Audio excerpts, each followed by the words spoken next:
Ditch the clocks and deadlines. Time is ours to define. In this world that's all mine, we let our spirits shine. Binging with benefits. Sisters watching flicks. It's the perfect fit. Binging with benefits.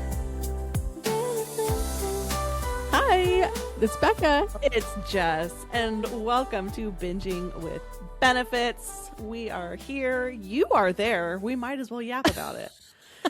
Exactly. It's a match made in heaven. It's a match We like to made in talk. heaven. You like to listen. Oh, Perfect. God, look at that. It just works out so perfectly. Yeah. Just get yourself comfy cozy and we'll yap at you for a bit. Yeah. You know what? Today's episode, I'm really excited. I watched this movie months ago.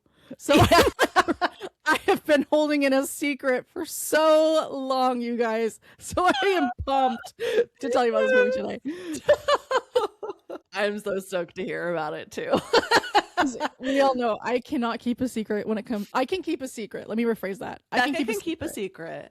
She can keep I can keep a secret really well. What I can't keep is if I bought you a gift, you're going to know about it immediately. The second she gets home, it has not left the bag. Yeah. It barely has left the trunk of her car, and she Yeah. has told you about it. Yeah, Becca just can't keep it to herself. A brief description. I won't get into the movie just yet, but it is about Wizard of Oz. And so with all of the Wicked stuff coming out, I'm like, oh, nope, I can't say that. I can't tell her that because I can't do this. yeah, I'm like, never mind. Oh. So I have been so good about not saying a thing. It's been eating you up inside. You're like, It really all has this been. knowledge I have and all this no one knowledge. to share it with. But first, we haven't talked in a second. So It's been a while. I have to tell you something. So last night, I'm so excited. I'm excited. Bring it. all right. So yesterday was a Saturday and raining pretty much all day, which I Yeah. love. I'm so here for it. Oh, which, by the way, there's a comedian who's like, "Oh, you like the rain? You like the rain? What do you like to do in the rain? Oh, you like to sit inside and read? That means you like being inside."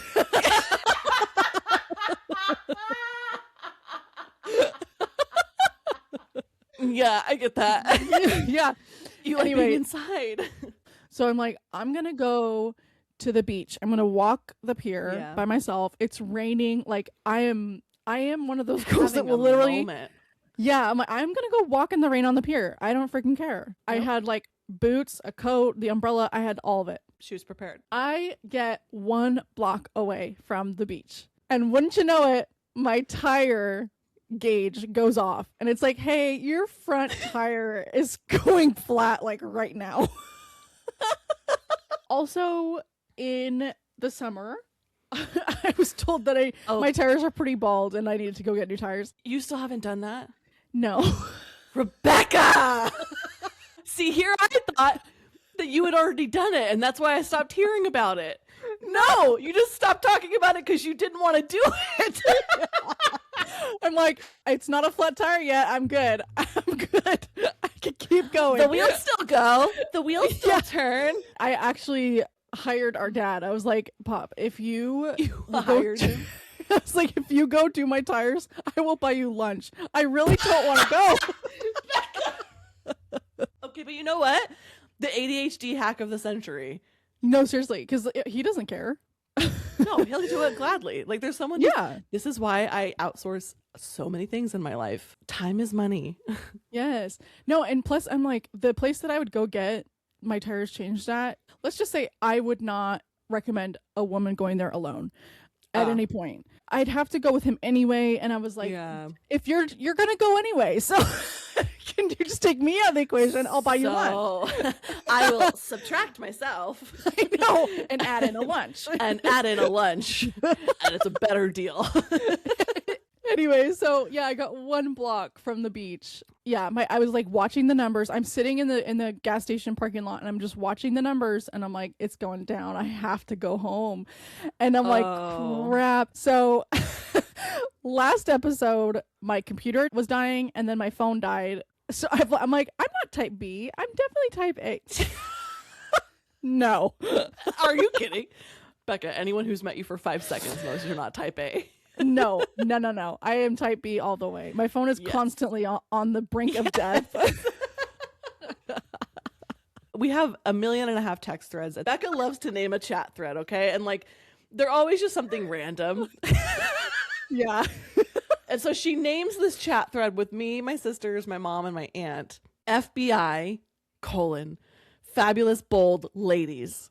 And I remember when she named it, I was like, well, maybe that's a lowercase L. Like maybe she put FB lowercase L. And that's what that is. I was like, maybe that's what she did. And so I just was like, okay, I'm not going to say anything. And then it took you guys 6 months. Yeah. A while. I don't know who noticed it first, mom or you. No, mom did. I definitely didn't. I was like, I thought she did this on purpose. Like I thought she was being funny. She just thought FBI, fabulous bold ladies. Not anything with the letter I. No.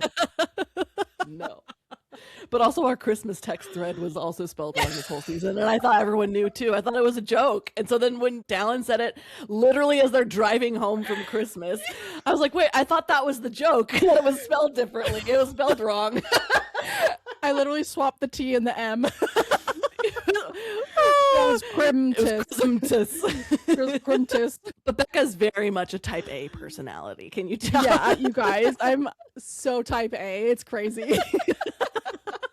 Anyway, so I think once we're done recording, I might take somebody else's car and go to the beach because I need to redeem myself with that one. Yes. And now it's stopped raining. And you know what? Like, there is something to be said about the beach. Have you heard of the beach? Let's turn you on to the beach. The beach.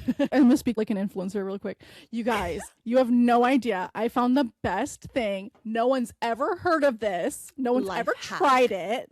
I found it. I found this. It's called The Beach. Not sponsored. Not sponsored. Hashtag not sponsored. No, but like there's actual science to back this up that like the salt water, the salty air, the salt water, all of it, the presence of being at the beach, it is all very healing. You know what? We can always use some more healing in our lives. And so who can't use more healing? Yeah, you just go and walk and you just like enjoy the presence of the salty air and it's fabulous. It's great. I think I know the science too, like there's some science behind the big blueness of it too. Like being around that much blue is very healing as well, which is so funny. Well, also aren't we like 90% water or something anyway? So we're just returning back to mothership. We're returning to mother. Exactly. We feel at home because we are at home, babe. We are water. So good. I'm glad you're going to go to the beach today. Me too. I'm really looking forward to that. Let's see. Nothing new on my end. I bought an Instapot. Ooh. I bought an Instapot air fryer combo. Like speaking of more adulting things, I had the Ninja Foodie one and it's just too big. Yeah. And I remember getting emails while the Ninja Foodie was sitting in storage. It's a Ninja Foodie pressure cooker air fryer combo. And I remember getting emails while it was sitting in storage that they had recalled the pressure cooker lid. And they were like, you need to check the serial number to see what it is. And you have the one that is this. And I just like, I couldn't find the serial numbers. I don't want to risk it. I'd rather not, die in a pressure cooker accident. It is old. It's bulky. It takes up so much space. Yeah, it is very big. Yeah, and it's heavy. And it's like, I've found myself talking myself out of using it because it's so cumbersome. And like, wow, I haven't said that word in a long time. Cumbersome. Look, cumbersome. I'm just so full of collegiate words. Somebody grab a dictionary. Can't talk to me without a dictionary in hand, babe. Anyways, so I decided to replace it. When Dallin came over to my house for the first time over this winter break, we were talking about like the appliances on my counter and the knife block that I have and the like butter bell that I was gifted. Shout out Jenna. We're just like, yeah, this is what adulting is. We're just talking about the appliances we own. I know, and butter bells. I love a butter bell.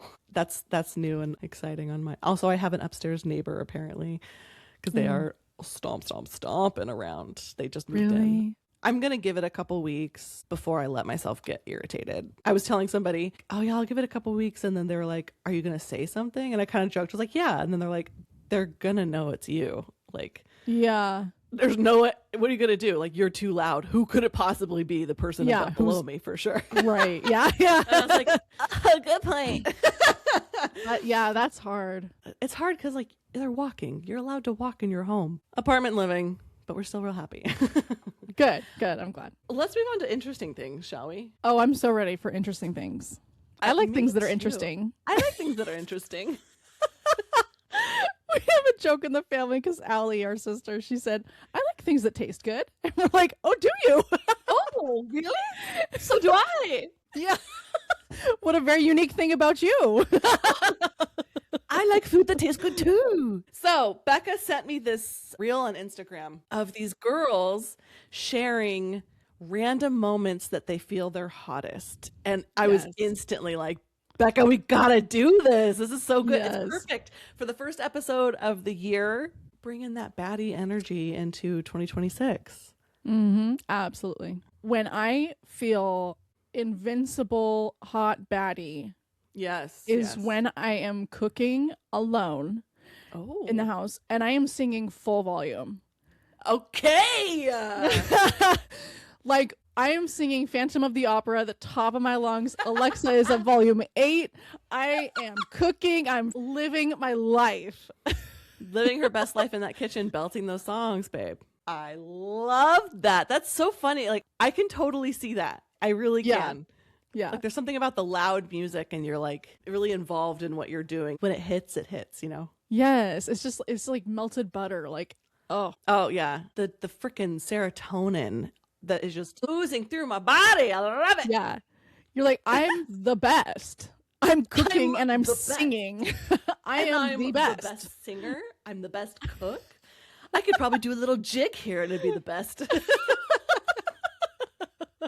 A jig. That's good. Okay, my first one, random moment that I feel my hottest when it's back and shoulder day at the gym. There is something about that day that I feel like a MFing beast. I don't lift heavy. Like, there's so many people who lift heavier than me. There's something about those specific movements of like getting on the machines and doing the lateral. Something about it, I just feel like a baddie. And then like the way I finish it out with like the Z lateral, I just am like, yep. And like I stare at myself in the mirror. I'm like, damn, I look so good right now. Like, I look strong. I am that girl. Yes. But it's such a random thing awesome. because, like, I feel like most women, if they're going to say they feel good looking in the gym, like, and they're going to say, like, glutes and hamstrings or leg day or whatever. But, like, it's back and shoulders for me. I just feel like a beast. That's awesome. I love that. That's a good one. My next one, putting my camera equipment together for like a wedding or a shoot, because I am double fisting cameras, people. I've got a harness. I am like Grab a beer, double fisted cameras, baby. I am like the Old West with 2 cameras on my hips. Watch out. I've got a harness. I've got the lenses. I mean, I've got like the flash. I am prepared. I feel like on top of the world when I'm like, yep, I'm the photographer. Oh, I love that. I love this so much for you. And it makes sense. Look, there's something to be said about the beach, and there's something to be said about the way that you feel when you are doing something that you love doing. Like, of course you feel like a baddie in those moments. You look like a baddie. Yeah. Okay, my next one. Anytime that I take a book to a coffee shop and I sit and I read at a coffee shop, I feel so mysterious. I'm sitting there with like usually a cold brew. If I'm feeling uber aesthetic, I'll do like, you know, a hot coffee moment. But just like sitting there like reading my book or reading my Kindle. It's most of the time if I'm bringing it in public, it's a Kindle because I don't like even if I'm not reading anything, I don't read anything crazy. Yeah. I just don't like people knowing what I'm reading most of the time because then people are going to talk to me. But that's awesome. That's one of those moments. That's like the meme of the girl just like tuck the ear behind the hair. Like, I am that girl. Or the hair behind. Yeah, exactly. Like, it's like, oh, I'm not like other girls. Yeah. I'm worse. I'm worse. That's Becca's line. My next one, this is very specific, Okay. but you just finished watching a movie that you're like, wow, that was so good.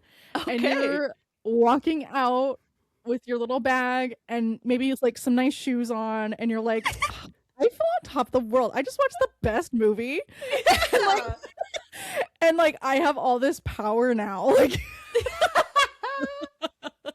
it's like, yep. I just came from the movies. I just went to the movie and I may as well be a Hollywood star. Where's the cameras? Where's the cameras? This reminds me of a thing that you and I used to do where we used to walk like we pretended like there was paparazzi following us. Yeah, you guys, this works. This It's actually a hack. works. It really does. Yeah. And there are times I still do this where I'm like, okay, you know, like I feel myself like slumping or I just am like, I'm not feeling in my body today. Like I'm just weird. But then I'll do this thing where you pretend that there's paparazzi taking photos of you and you just like, it lifts your mood so much. You're like, I'm the baddest bitch around. No, seriously. I don't care if you're in sweats. It works. I usually picture like 5 people. Oh, Becca, you know, with the flashes and stuff. Like just because sometimes you just need that boost of like, I'm going to go do something I'm not really comfortable doing. I need to pretend that paparazzi are chasing me. Like there's nothing wrong with that. And then you just like do your little model walk into Target. You just do, like, it just puts a little bit more of a sway in your hip. Yes. And it just brings your shoulders up and back. It gives you that confidence boost. Yes, absolutely. My next moment that I feel hot is when I make someone laugh. Oh. When I make someone laugh, I'm like, oh my God, am I amazing? Like, am I just so clever? Gosh, like us funny girls are so hot. Us funny girls. I love that. Especially if it's a stranger. Like if I am feeling particularly chatty in like a grocery store or something and I make a stranger laugh, I'm like, oh my God, I'm the reason they're smiling today. I'm so hot. Seriously.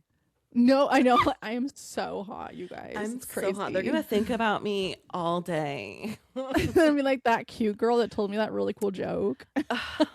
She was so funny. Yes, babe. She's amazing. She's a know. hero. I should have lifted her up on my shoulders and chanted her name. All right, what's your next one? This one I think is pretty universal. You're sitting in the salon chair and it's the moment that you turn around and then, okay, here you go. They put all the hair to the front and you're like, dang. I can look like that. Yeah, you're like, whoa. That's my hair. Like, you know, like I feel like an actual supermodel. And then they're like taking pictures of your hair, like amazing. Anyway, I love that feeling. See, I thought you were gonna say like everyone hates the way they look in the salon chair when they've got the like your hair with the foil and or, like your hair is wet. I'm like, that's when you feel your hottest, Becca? My No. That's a unique After. experience. After all of that. Got it. Yes. Okay. This tracks. This makes sense. Yeah. Okay. Something about being in an airport. Right? Ooh. Like when I'm in an airport and walking and like I'm going to find my gate and like walking with a purpose and I'm just like, you know, doing the thing because these are all strangers who don't know me. And so I'm just like, let's give them a show. I'm great. Heaven forbid I have an airport coffee in hand. Then I'm unstoppable. Yeah. Who are you? Back up. How dare you? Why are you in my aura? Back up. Why are you in my aura? But also if you're in my aura, I hope you remember me for the rest of your life. Yeah. Also, do you have a yacht? Are you single? Do you own a boat? Where is said boat located? Is it currently docked in the water or is it in someone's yard? Yeah. There is a difference. And do you pay someone else to care for that boat or do you care for the boat? Yeah. That's a difference too. I don't want to be brought into a life of caring for a boat. I want someone else to care for the boat. There's people for that. There's people for that. Look, we pay our dads to go and do our tires, and I pay other people to care for the boats that belong to my imaginary partner. Exactly. My imaginary insanely rich partner. Exactly.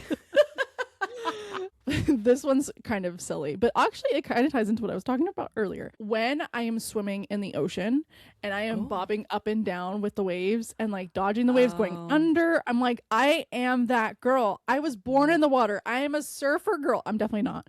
But like, I am a surfer girl. I'm a mermaid. I am a mermaid. Yeah, like I am the water, you know? Yes. Like, yes. I wouldn't know that feeling. I don't swim in the ocean.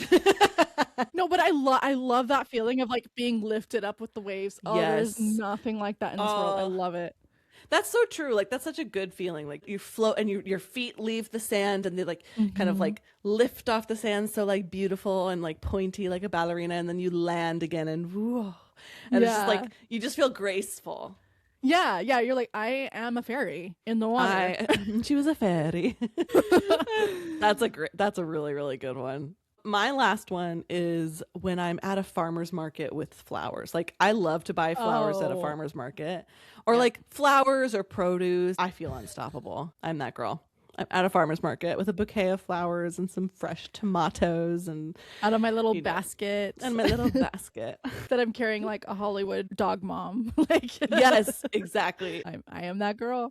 I am the baddest hottie in this whole place. In this whole farmer's market. We did it, folks. We did it. We did the thing. We did the thing. Random moments were hot. Becca, I want you to tell me about the ruby slippers. You're like, Becca, tell me a story. Tell me a story, Becca. It sounds like a horror really movie. Creepy. Yeah, I was like, that sounded like, tell me a story. Come play with us. Stay forever. Oh my gosh.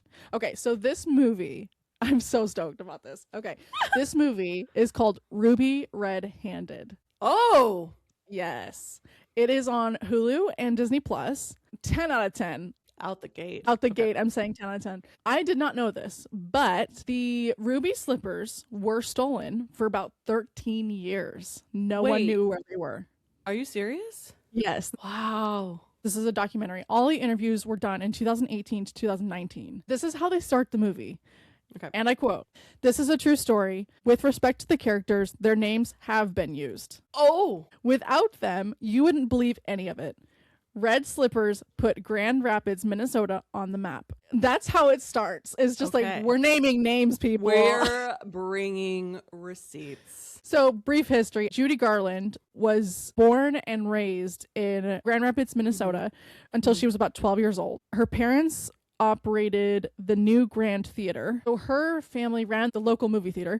She performed with her sister on the stage, and she often spoke fondly of this time, describing it as terribly happy and possibly the only kind of normal, carefree time in my life. Oh. So people are talking about these ruby red slippers, and they're referencing it as France has the Eiffel Tower, Grand Rapids has Judy Garland. Are you serious? This is the thing. Judy Garland is their Eiffel Tower. Okay. So fast forward to 1989, Michael Shaw, who is the owner of these shoes, like, hey, there's a Judy Garland festival. I'm going to lend you these shoes so you can have them in the museum for people to come see. The shoes were only ever in Grand Rapids 4 times. So this is like pretty significant that he's lending these shoes. The 4th time was when they were stolen in 2005. So the only evidence that they found from the shoes being stolen was a single sequin from the shoe. Just one sequin. A sequin? A sequin. What? That is all that was left. No fingerprints, nothing. Nothing. Just a single sequin. There are a total of 4 pairs of these shoes that she wore specifically on screen. Oh, so there wasn't just one pair. There's 4 of them. Yeah, there's 4. One was with a private collector. One is with the Academy Museum of Motion Pictures. One is in the Smithsonian.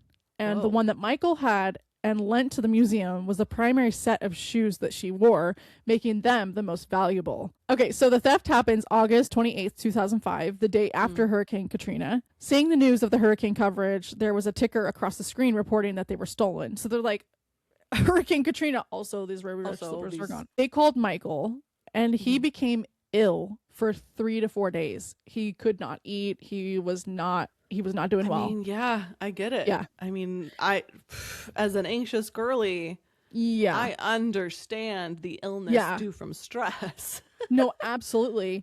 And it says he owned them for 35 years prior. So Michael, the owner, came up with the vision of the male thief going into his basement, lighting candles and putting on his size 95 gingham dress and pigtail wig in front of the shoes, as if he's like, what would this person want with these shoes? You know, like, What do you mean? What does a person want with these shoes? Is he kidding? well, no, but I like, of course you can sell them, but like on the black market. You know what I mean? Well, like, I wasn't even thinking like selling them. Like, who wouldn't be like, yeah, I have the pair of ruby slippers. yeah, but like everyone's looking for you though, you know? Yeah, So like, that's true. there's not really an amazing way to have it and be proud of that. That's true. You can't really tell everybody you have this thing. Yeah. So he says he's never seen such poor police work. He actually calls it Mickey Mouse police work. He's coming for blood. It's like the mayor of Munchkinland hired the Munchkinland PD to do this investigation. Yes. So the shoes in the museum were just on a pedestal with plexiglass. What With is just- wrong with people? I know. With First just of all- plexiglass. First of all, Mr. Michael Shaw, I Yes. feel like that could have been in your contract to figure Right. out how to protect these if we care about them so much. But also, you lent them to a museum in Grand Rapids, Yeah. Minnesota. Minnesota. You were lucky it wasn't saran wrap, okay? Sorry. If we have any listeners there, I'm sorry. It's so funny. Look, if I think Saran it's a joke, I have to say it. We're here for it. Everyone is. That's why they listen. Yeah. So when Michael lent the museum the shoes, they were like, oh, every single day and night, we'll put them in and take them out Oh, I each see. day and put them in a safe. And Michael did not want the shoes to be handled 2 times a day because the Yeah. color of the sequins comes off with moisture in your hands. It's Like, not don't going to work. touch them. Yeah, do not touch them. This is where it gets interesting. Okay. The burglar comes in through the back door. They had smashed the plexiglass case that the shoes were in, grabbed the shoes. One single sequin was found, no fingerprints. The alarm never went off. Ironically, earlier that day, there had been children from a school visiting. They were using the back emergency exit to get onto the bus, and they forgot to turn the alarm back on. Yeah, exactly. I mean, I see here I was thinking that like, well, there were kids in this museum, and when the kids enter the museum, we turn those off because kids love to pull a fire alarm or love to push a door. That's where my thought process went. So there's no security cameras, of course, because why would there be security cameras in such a highly valuable exhibit? But there were motion sensor alarms on the wall, but you also had to hug the wall and walk slowly to not set it off. So whoever did this knew that. It was an inside job. We'll find out. Okay. Keep going. So there was a rumor that it was insurance fraud because who would know to hug the wall? Michael never filed a lawsuit, but the insurance policy did. They sued the museum saying we shouldn't have to cover the cost of these because the alarm was off and no CCTV. Eventually, the insurance settled to pay Michael $800,000. That was the settlement, Yeah, which means they were worth how much more? exactly. So people on the internet are like scouring. They're like, we're FBI. We're going to find these shoes. Somebody finds a listing on Zillow where somewhere in the background, there's these ruby red slippers sitting in somebody's house. I love this. Yes. The Zillow warriors, because who doesn't love to, like, you walk past a house. Becca and I love to look up a house on Zillow, and you just happen to be looking at the pictures, just like, wait a second. Yeah, you're like, Ruby those are slippers. shoes. Those are red shoes in there. So the police go and they act like they're husband and wife looking at the house to investigate. So they're like, oh, we're just looking to buy, like, can you show us around? Oh, we're just, so curious about the home. So the person who owned the house also had purchased the white Bronco that OJ drove. So like there's like So this person, yeah. Yeah. Okay. Yeah. But also 2 very wildly different interests. Can we say that? Like, yes. the O.J. Simpson white Bronco, I know. and then Ruby red slippers. Dorothy's red slippers. Yeah, seriously. The police find the shoes, they take a picture, and then they go home and they, investigate, and they realize it was a replica. So it's not, Oh, it is not the shoes, unfortunately. I was like, that was easy. Yeah, you're like, done. Story over. The end. So there was a reward for $1 million for anyone who can give definitive information leading to the shoes. For reference, Dorothy's dress sold for $1.3 million. Oh my gosh. Yeah. So a little fun tidbit about the ruby red slippers. While they were filming the movie, ruby slippers were originally silver. They had to experiment with the Technicolor tech because the shade of red would photograph best against the yellow brick road. So it turns out burgundy was the color that photographed ruby. Oh, interesting. Yeah, kind of fun. So burgundy instead of ruby. Mm-hmm. Okay, I like that. So no one had the foresight to know that these shoes would be worth so much. No. So in 1970, they did an auction and they were selling things at wholesale price.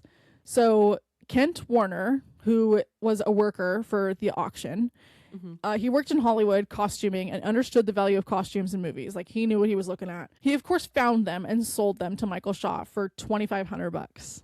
That's it? Mm-hmm. And this was back in what year? The 70s. Let's look up inflation. $2,500 in the 70s. Short answer is about $12,500 to $14,000 today. Jeez. Okay, wow, that's low. Mm-hmm. The cops were just so happened to be arresting some guy, and they were just questioning him, like, "Oh, what else do you know? Like just about They're different like, crimes we got you on going this on." one thing, but are there other crimes you've committed? Anything else you want to tell us about? Please, we're all ears. Exactly. We can make you a deal if you know some stuff. So let's see. Yeah. So he says that he saw the ruby slippers 2 days ago. Oh. So Okay. they go to the police go to the location, and he's doing a stakeout all day. Realizes that this is not ending anytime soon. So he goes in with a night search warrant and knocks on the door. And the guy goes, "Oh, you should have just come and asked me earlier. Like, the shoes are in my house. Like, I'll just go get them right now." What? So he goes and gets the shoes. Before he opens the box, he says, "You won't believe, I got them at a garage sale." He opens it, and it is a stiletto red glitter shoe. It is not the ruby Oh my slippers. gosh. That is so funny. I know exactly what shoe that is too. Like, Yeah, we've all had that shoe. we've all had that shoe. I had gold ones. Yeah. That is hilarious. Like, oh yeah, police are here. They want us to these. Yeah, you can see my glittery red shoes. No, you should have asked earlier. Here you go. I got them at a garage sale. That is such a thing. That feels like something that would have been on like High Potential. No, seriously. No, yeah, I'm like, it is the Sandlot where it's like the ball went over the Literally. fence. You should have just asked. Should have just asked. Exactly. So there's an ad in the Los Angeles Times. Somebody is in search of red ruby slippers. So yeah, they do a reverse search on the phone number, and it's registered to someone with the name Wicked Witch. Oh, Turns out this person's name is Randy. He obviously did it as a joke, right. but he is a very big Oz fanatic. He actually makes replica shoes that are hard to tell the difference between the real and the fake ones. Oh, He sells these shoes for $3,000. what? So there was an informant who they interviewed for this documentary. The area they lived in are not fond of snitches, so they had to obscure the voice and do a shadow figure for this person's safety. Yeah. This person said, "Be careful. This is a bigger can of worms you don't want to open. Like, this is all attached to a much bigger crime, and if you go digging, you might not make it home." What? This is the interview for the documentary? Yes. Yeah. What? Uh-huh. And he's warning the documentarians not to go digging? Yeah, don't go digging around this because you might not make it home. What? Uh-huh. This is wild. This is Yes. wild. So the producing team gets a hold of a search warrant from a Okay. year prior that was supposed to be sealed from public, but it wasn't. So they literally have a part of the documentary where they're whispering on camera, and it's just their feet they're showing. And it's the sergeant saying the court's messed up. So the first one to hear about the update would be you guys, the production team. So in July of 2017, they receive a tip. A man named Michael Insabella called the police to see if there was still a reward for the return of these shoes. Oh. Yes. I thought Michael Shaw was the guy who owned the slippers that lent him. Yeah, sorry, that's confusing. There's two Michaels. Oh, okay. Sorry. Wait, okay, yeah. so middleman's name is Michael. So Michael Middleman guy Okay. called the police and was like, "Hey, is there still a reward?" Oh, I see. So and so. Okay. Yeah. This man used to serve on President Reagan's detail. So like he was Secret Service. Interesting. Mm-hmm. So basically, a friend of Michael was like, "Hey, dude, can you call the police? I want to see if there's still a reward. I'm going to turn these shoes in." And Michael's like, "Hey, cops, I have some information." I love it. So the person who had stolen the shoes, quote, wanted to do what is right and gave them to the middleman to have Michael ask about the reward. What? Mm-hmm. So the person who stole it was like, you know what? I want to do the right thing. Let me be a good person. I'm going to do the right thing. After 13 years. After 13 years, and also I want a reward for doing the right thing. Exactly. Exactly. Oh my gosh. Maybe we need to explain to you how the right thing works. So this person never wanted to be identified. That was part of the deal that they made. They're like, I want to do the right thing, but also I want you to pay me and I don't want to get in any trouble. yeah. No, literally. Because it says that this person was a big hitter in the crime community, as in like mafia type stuff, maybe? Allegedly. Okay, that makes sense. The people were like, don't dig into this. You might not make it home. Yep. And then the mafia was like, hey, you know, Yeah. we got some ruby red slippers, you know. that was bad. We got some ruby red slippers. The shoulders. And the shoulders. We got some ruby red. We got some Ruby red slippers. you know. You give us some dough, you don't go sleep with the fishes. Police were like, great. Send us proof of life, essentially.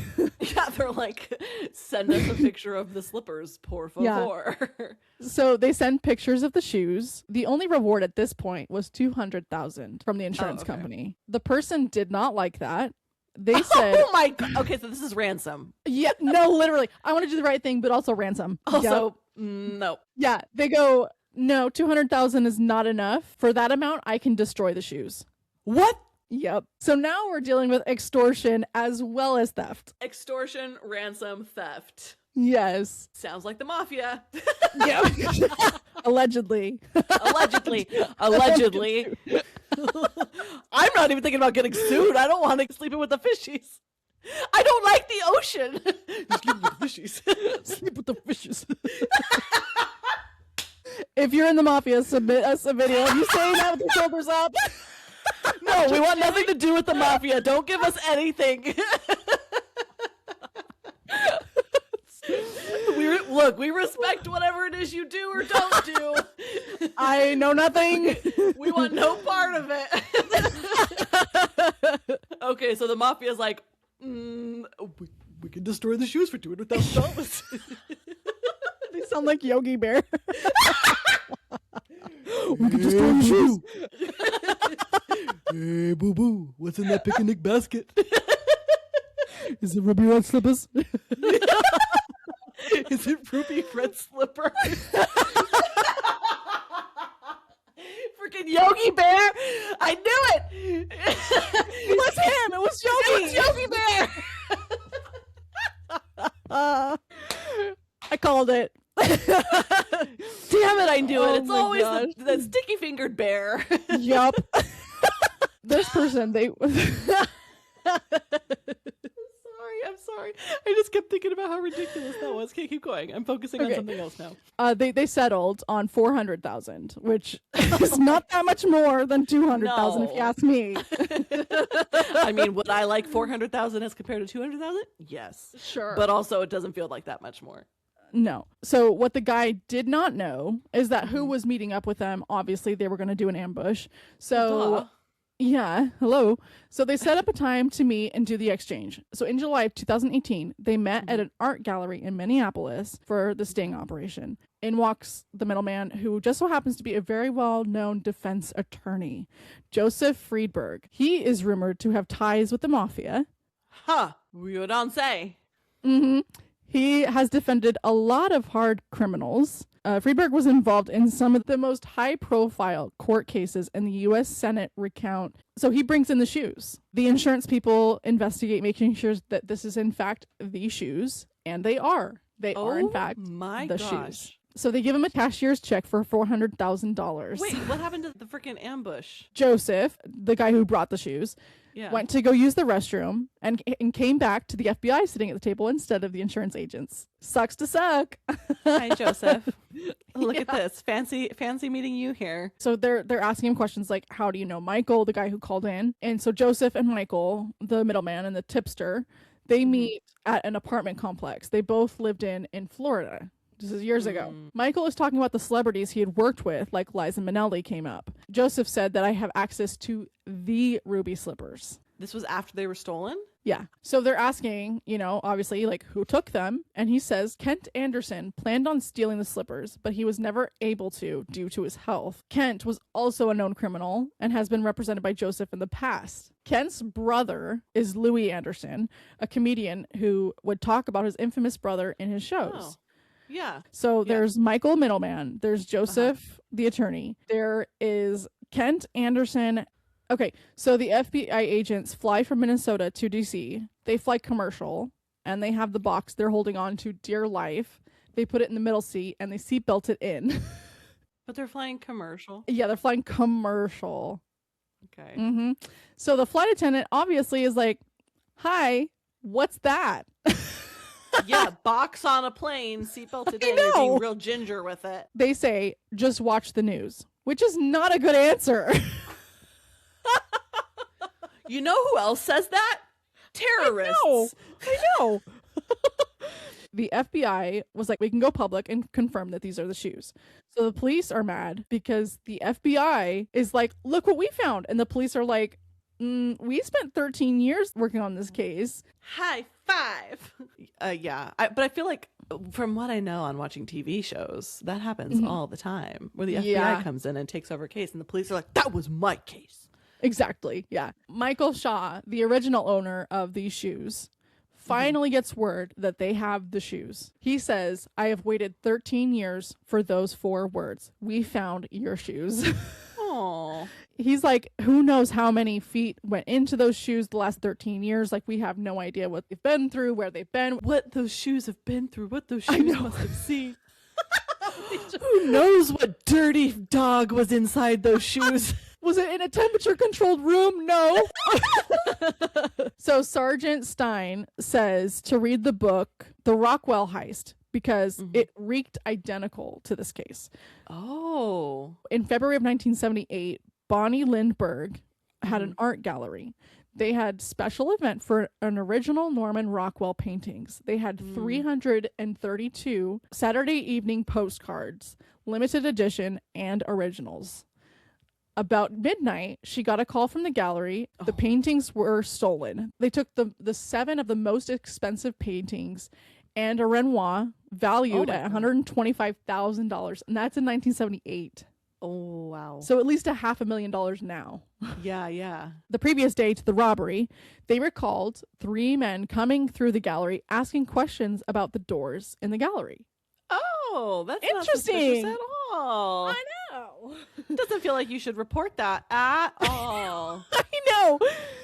So all the paintings were later recovered in Brazil, but it took 20 years. Wow. No one was ever charged. Kent Anderson, people are rumoring that he was involved. That he was the one who did it. The truth died with Kent, they said. It's never been confirmed by him. We still don't know. Points. Yeah, we still don't know, but everything points to him being involved in this. Oh my gosh. Back to the ruby slippers. Joseph Friedberg, the attorney, was also involved somehow with these painting recovery. Wait, are you kidding me? I am not. I know, isn't that wild? What is happening? Why are we letting these men go without being charged with any? I know. Well, I know. that feels real indicative of today, but that's fine. Keep going. Yes, exactly. The world's on fire. We're fine.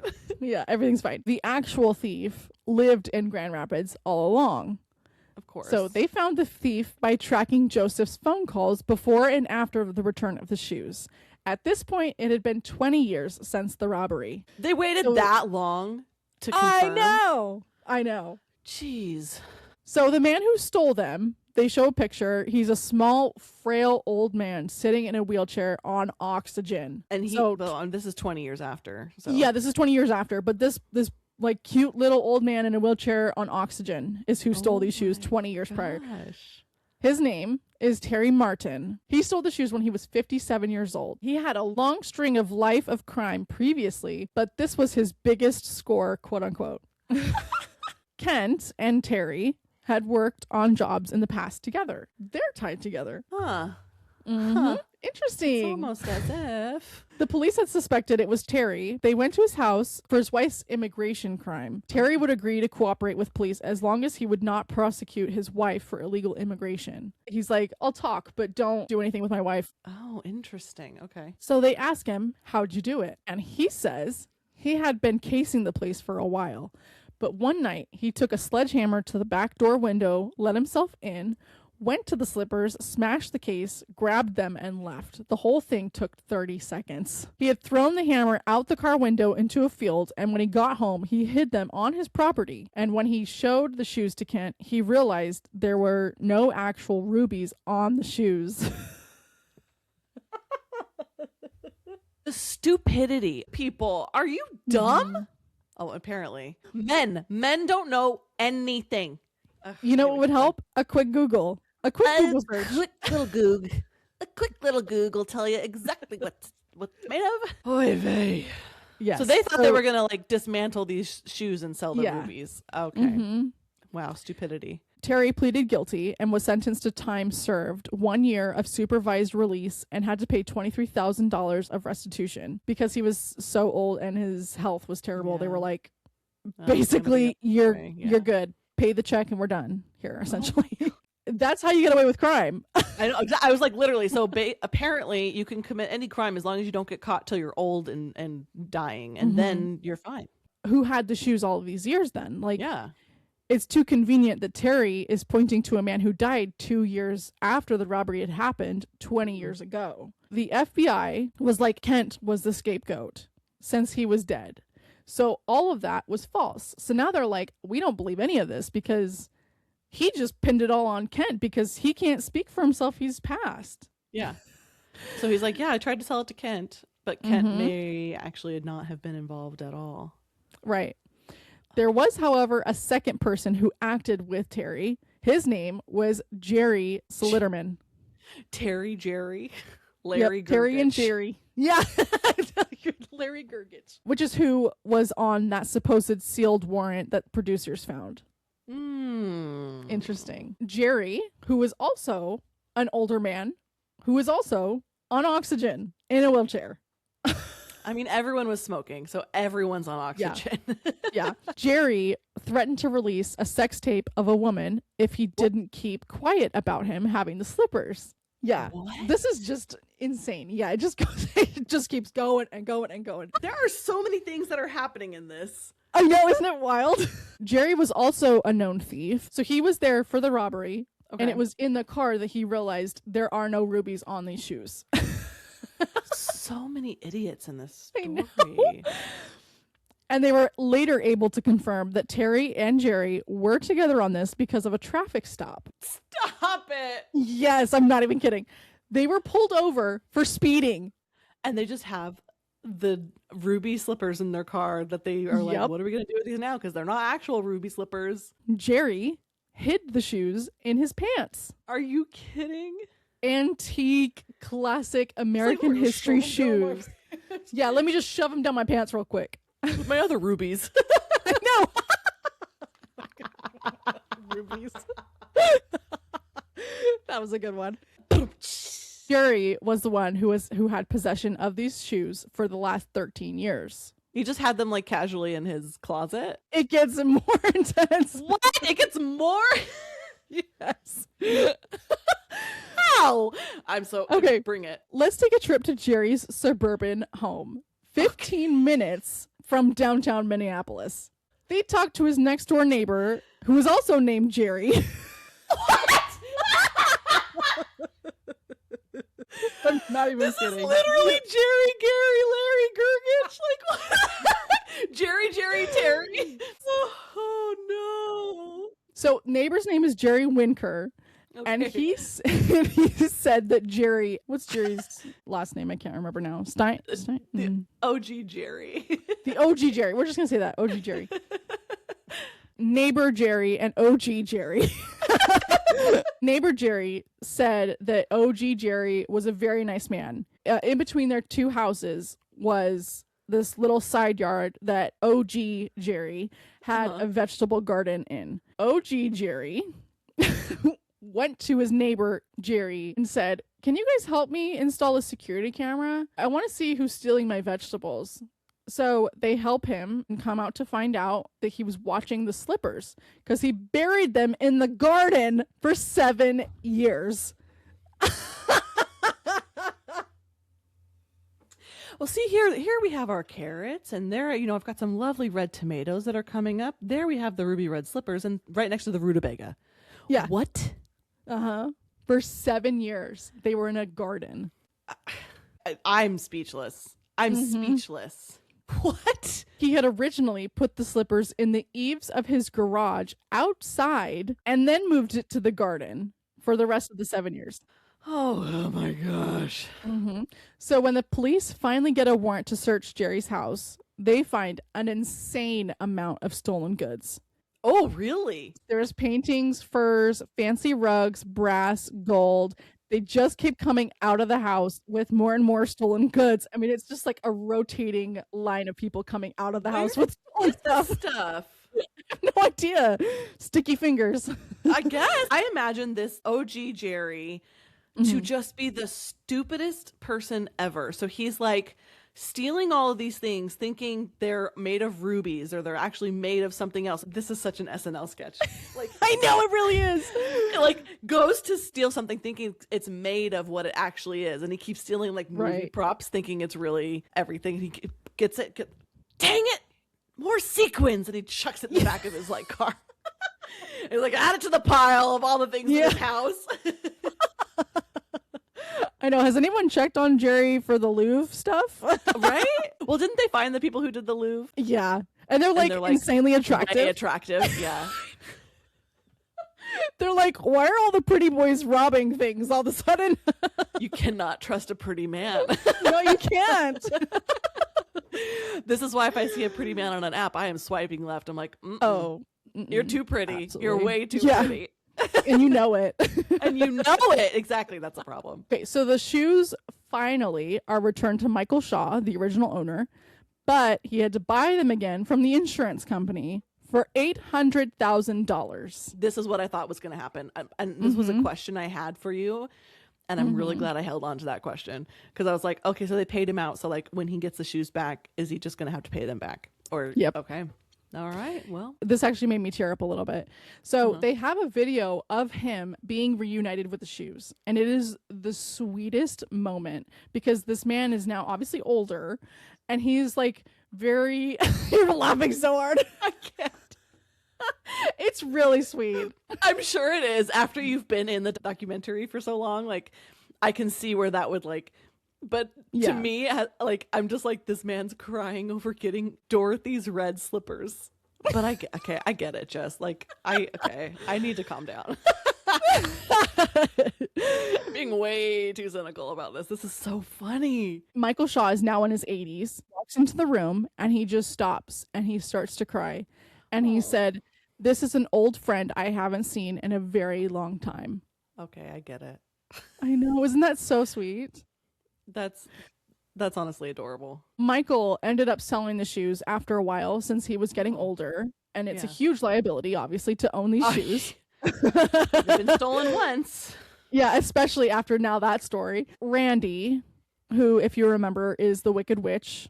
Oh, He's yes, the one who okay. makes the shoes. Randy found the person who owned Glenda's wand from the movie, and they bought it for $20,000. The wand? Mm-hmm. Wow. Okay. So he too was like, "This is a liability. I'm gonna sell. Like, I don't want this anymore. Like, Yeah. it was fun, but I'm done. So in the hype of the Wicked movies, he sold it for $400,000. Wow. So when Drew Barrymore had Ariana Grande on her show, she was able to present Ari with the wand and let her hold it for the interview. It is the exact wand. I didn't know it was the Oz's wand. I thought it was the wand that Kristen Chenoweth used. No, in Broadway. it is the Wizard The of Oz. wand.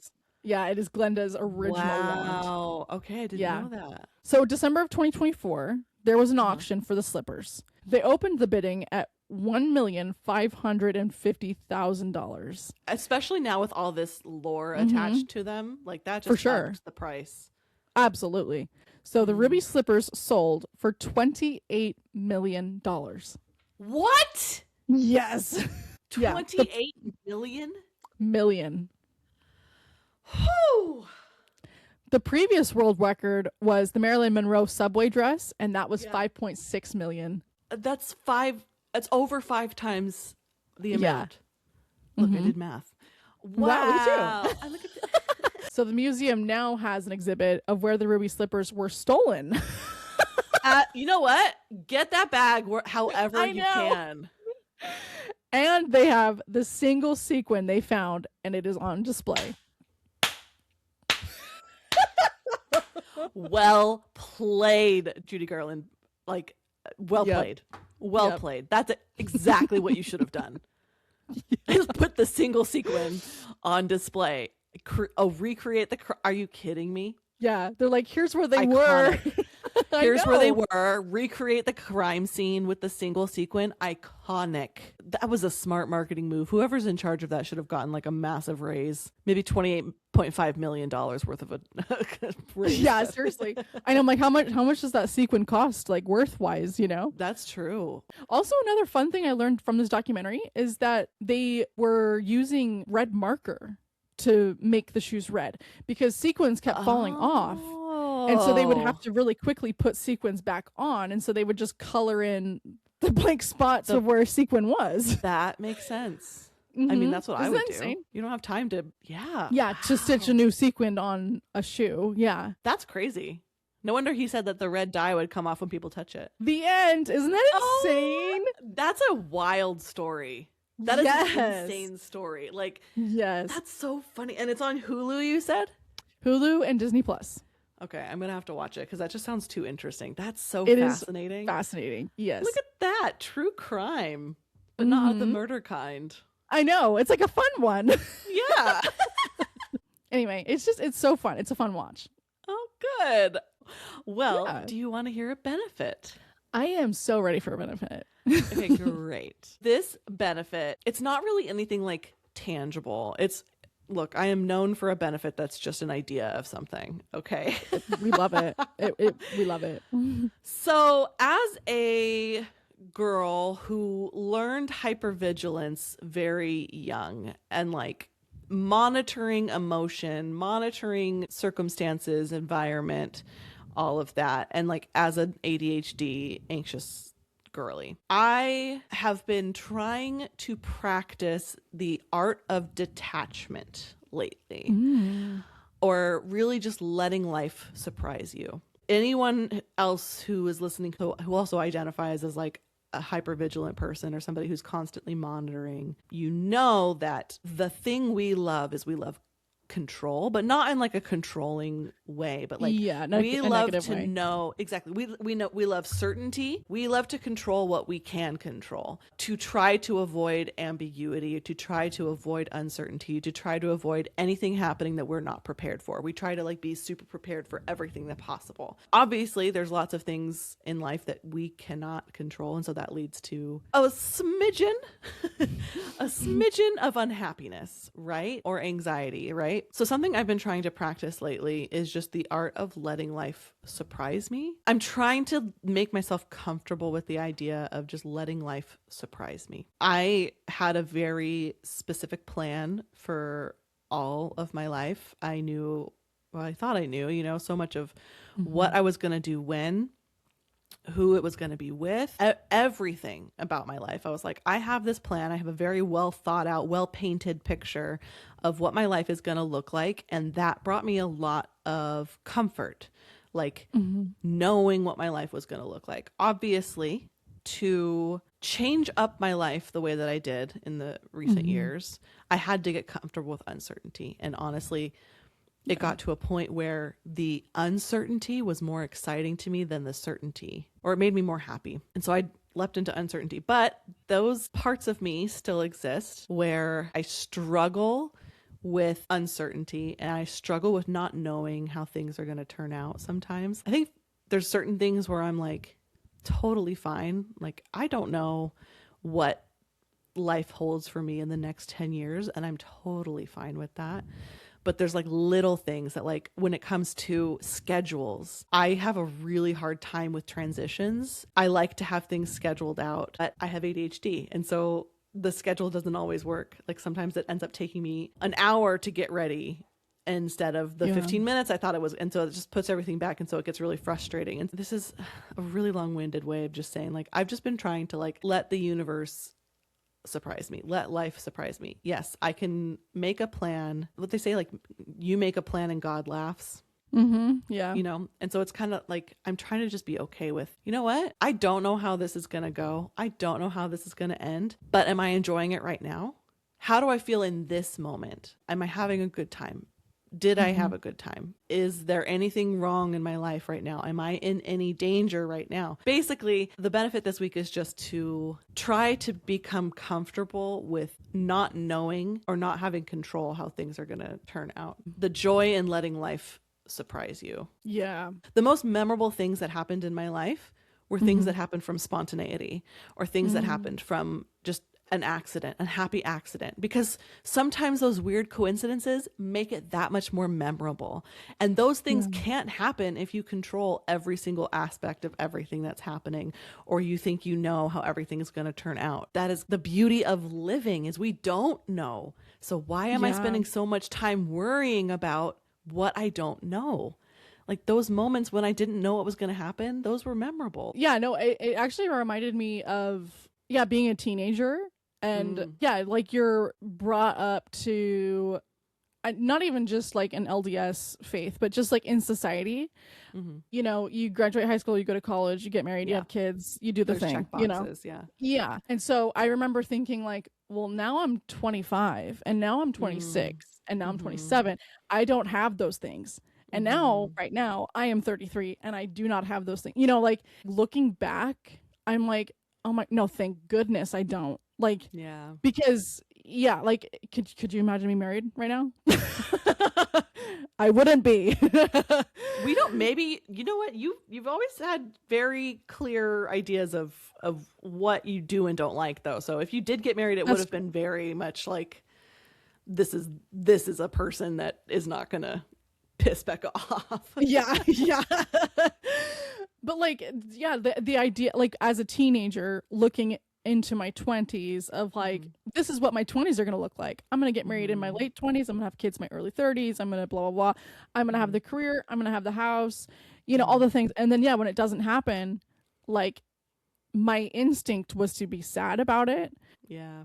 Because it's like, like, you spent all this time dreaming up this world where, you have all these things, you checked all the boxes. There's so much beauty that has come from not knowing what the heck is going to happen next. Like, my entire experience of living in Utah, we know a lot of hardship, but like, there was so much beauty that came from that too, where it was just like, I did not know where I was going to sleep that night, you know, and like, as terrifying as that was, you just, looking back, I can see the beauty in that, and like, learning to trust people around me, you know, and like, ask for help. I love that idea of just letting life surprise you, and instead of just holding on to this white knuckle grip of like, it's gonna look like this, releasing that and being like, my hands are open, give me what you think I need, you know? What exactly because you think you know what you need.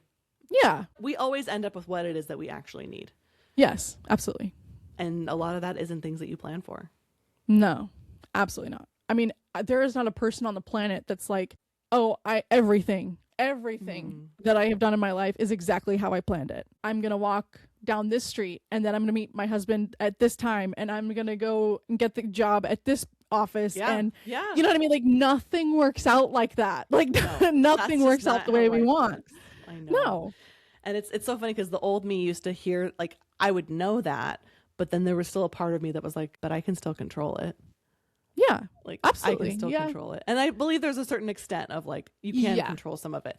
But that's the challenge is like, don't. Like for people like me, that's the challenge. Don't do it. Just let it happen. Control the things that are going to keep you safe and healthy and fed. Everything else, just let it be. Let it be. Let it be. Let it be. Let it be. Sorry. Had to finish it. Like, just keep going. I'm just like, speak your words of wisdom. No, like there's a difference between achieving, like working and achieving your goals, and then just white knuckle gripping something that you're like, this is how it's gonna happen, and then it doesn't. You know, exactly. So I love that. That's a really good food for thought because I don't know a single person who can't use that advice at this moment. So. Because, girl, we're in the trenches. We don't know what the heck's happening anymore. Nope. In all aspects of life. We have no idea. 0% idea what's going on anytime. Yeah. No. So we're vibing out here. Just vibe. We're just being girly pops. Yeah, we're the girly pops just out here straight vibing. We're just trying. We're just doing our best. That's all anyone can do. We're just a girl. Yeah, we're just a girl. Thank you guys so much for joining us today. So happy for you guys to be a part of this. We love you guys. Make sure that you rate, comment, review, subscribe, share, do all the things for the pod. Thank you to those of you who do share it with your friends and family. Yeah, we love you. And 2026 is going to be a really good year for Binging with Benefits. I have a feeling it's going to be a good year. So we're excited you're here to witness it with us and be a part of that. Exactly. I love it. Okay, well, we love you guys so much. Okay, love you. Okay. Bye. Bye. Ditch the clocks and deadlines. Time is ours to define. In this world that's all mine, we let our spirit shine. Binging with benefits. Sisters watching flicks. It's the perfect fit. Binging with benefits.